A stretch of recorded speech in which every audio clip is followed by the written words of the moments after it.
22 жылдан 4 биздин жараныбыз учуп келди дейт. Бирок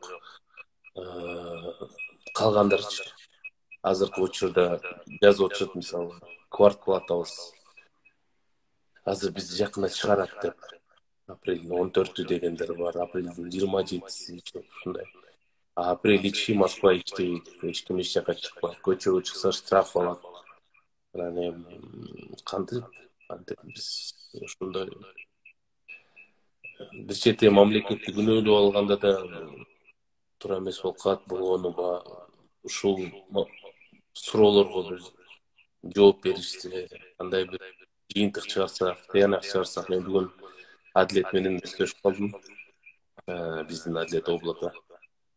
Анын айтуусу боюнча өзбектердин, тажиктердин жарандарын ар кандай эмне деп коет эле жанакы жатаканалар унутуп калдым. Ошо жатаканаларды уюштуруп, ар бир өзүнүн жарандарын хостел. Ошол хостелдерге бөлүштүрүп коюптур да. Анан ошол Москвадагы, по-моему, орус калп айтпасам, өкүл айтып калды, тажик өзбектер ошондой бөлүштүрүлдү, кыргыздар тилекке каршы бөлүштүрүлдү. Ошондой бир маселелерди угуп, могу бүгүн регион шаардын жанындагы жыл массивдерге да чыгып көрдүк. Абал оңой эмес. Кудай сактасын. Ооруган адамдарыбыздын саны азаят го десек, бүгүнкү тилекке каршы кичине көбүрөөк сан кошулуп калыптыр. Ошон үчүн азыркы учурда же алатлам баарыбызды сынап атабы, башка ошол Американын азыр Филадельфияда Тимур Шайлозов деген боксердү билесиң, ошол жактасынан көп жолку чемпион, Олимпиада оюндарына катышып, заслуженный мастер спорта. Ошол менен да жаңы эле сүйлөшүп атканбыз. Чындыгында эле Америкада да абалы бар. Сыртка чыгып кармалып калсаң, сразу $200 штраф экен. Эгер жок, жакан жумушуңа чыгып иштей баштасаң, анда $15,000 штраф экен. Америкада мен укканым боюнча 120,000 адам ооруптур да. Канчалык чоң держава дейбиз, карабай, жерде да андайлар көп да. Ошон үчүн дагы бир жолу мен ойлойм, мен бир чети элди дагы позитивге чакыралы, маанайды көтөрүп дегенде, канчалык кайгырып жаман болсок, бул иммунитетке зыянын келтирет. Кудай сактасын, ошол жанагы айтылган вирустан тышкары деле любой оору менен ооруп калса болот да. Ошон үчүн сактанганды сактайт. Абайла эле үйдөн чыкпайлы, колдон келсе. Үйдөн чыкпайлы. Бирок ошол менен биргеликте кээ бир үй бүлөлөрдө бир комнатада жашаган бар. Бири-бирин отуруп көрө берип, анча мынча уруш, чатактар чыгып атат. Ошон үчүн баардык үй бүлөлөргө кайрылалы, колдон келсе сабыр. Анча мынча таарыныштар болсо, бири-бирине балким сүйлөбөй койгула. Жана ушундай. Бүгүн бир ырчып экөөбүз, Сезбек Скенали экөөбүз чогуу жардам берип атат. Үйдө жатып берип, чындыгында эле жок кетсин. Интернетти көргүм келбей калат экен деп жатып берип эме болот экен депчи. Ошон үчүн ошол эми 15-апрелге чейин деп атат.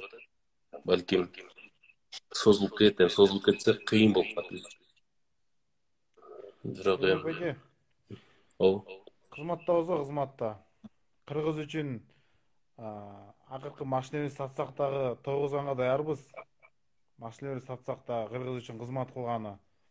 буюрса. Если созулуп кетсе, канча деген азыркы учурда биздин бай атка минер, өзүңүз билесиз. Мына, өзүңүз билесиз, прекрасно билесиз. Элмекбеке Кыргызстанда даже сиз списогун билесизчи? Канча бай адам бар экенинчи. Кана көтөрүлдү, бир 100% болсо ошол 10% чыгарды. Калган 90% чыгарбай эле тыныч жатат го. Мындай да, дастан. Бирөөнү күнөөлөгөндөн не алысыраак бололу. Жогоруда айтылгандай жаратканыбыз барыбызга күбө да. Анан балким кээ бирлери сен айтмакчы ошол эле колунда барлар берип атканын көргөзбөй элек да. Биз аны Балким, билбейбиз, балким. сен билбейсиң, мен билбейм. Бир гана жаратканбыз. Ошон үчүн сен бербей атасың, тиги бербей атат дегенден кичине алыс бололу. Колдон келишинче жүрөгүнө маалыматты жеткирели. Айткашатка оң колуң берген, сол колуң билбеш керек дегенди сыяктуу балким ошентип жардам берип атышат. Ошон үчүн мен ойлойм ар бири ойгонуш керек. Жардам бербегендер балким, эгер шарт болсо. Ал эми жок, кырышып бербейм дегендер эми анда Кудай өзү көргөзөр. Анткени баарыбыз ушунуп калдык да, 30 өтүп калдык. Биз өтүп калдык да, дастан өтө эле көрсөт. 30га чыктың э, дастан? 18демин го, 19го Жок. чыктым да баягы. Не полите контору дейм. 19го чыктым го. 18деби эле.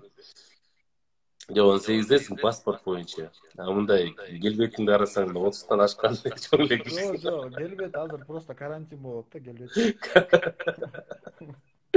Мындай маска тагылсаң 18 жаштасың да. Маска кийсең эле что-то 78 жылкы келет. Телефондунчу Face ID'си 2 күндөн бери ачпай койду да. Булар чыгып кетип. Несі, Face ID. Face ID. Ясно. Мен Face Сиз ID жана деген. Адилет жөнүндө айтпадыңарбы? Адилет Кеденов деген жигит Москвадан келди. Чын мен аябай ыраазымын.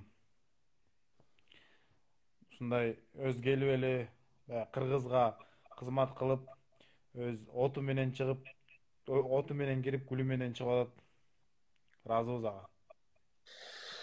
Адилетке көз тибесиң. Чындыгында мен жанында көп жүрүп калдык, сүйлөшүп калдык. Чын жүрөгүмөн жүргөн болот.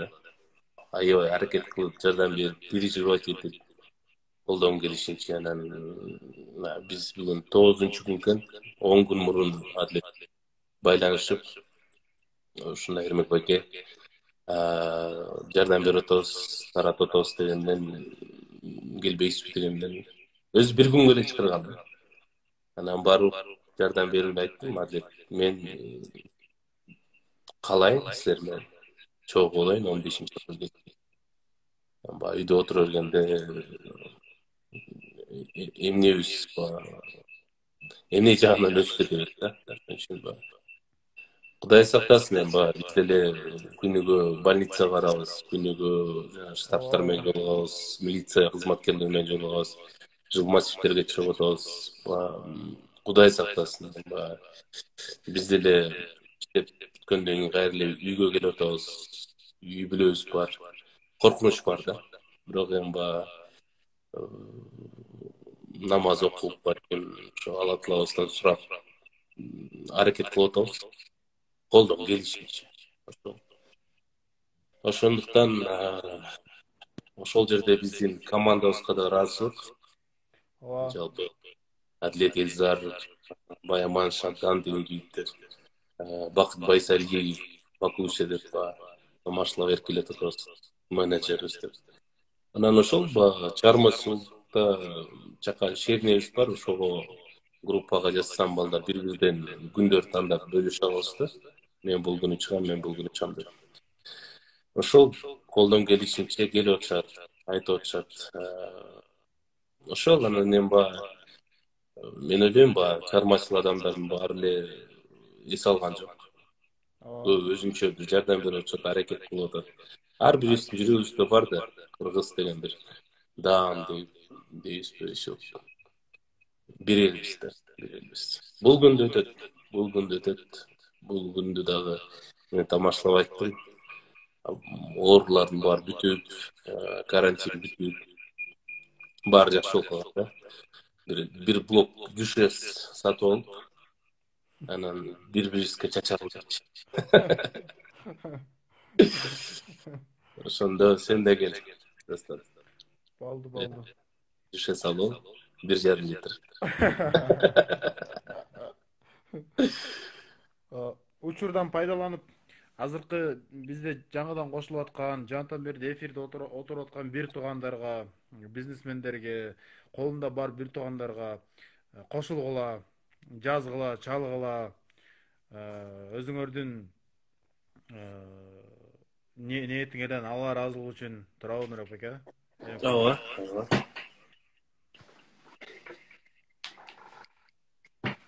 Айтасың дастан. Не кылып атасың дастан? Я. Не кылып атасың? Бүгүн эч нерсе кылган жокпуз. Ошо өзү бир жактан эме кичине күтүп атканбыз эме спонсорство. Ошолор бүтсө байланышып, ошо силердин да список кенен да. Баягы деле айттым го, менин списогум деле кенен деп. Анан ошо эки списоктарды надо сверить. Может, эки силер жакта список, может, биз жакта деле бар мындай. Бир эле адрестерчи. Чындыгында ошол маселени дагычы.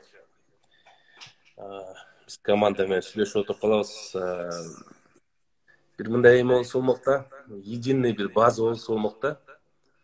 Ар бир шааргабы, ар бир облускабы, райондорго жакшы бир патриот жигиттерди алып, бир колл-центр кылып, телефон чалышат, такташат. Чындыгында эле баягы муктажбы жардамга дегендейчи.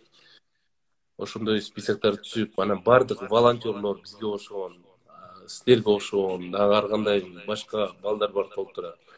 Ошолордун баарын бир жерге эле чакырып, анан бөлүштүрсө болмок да.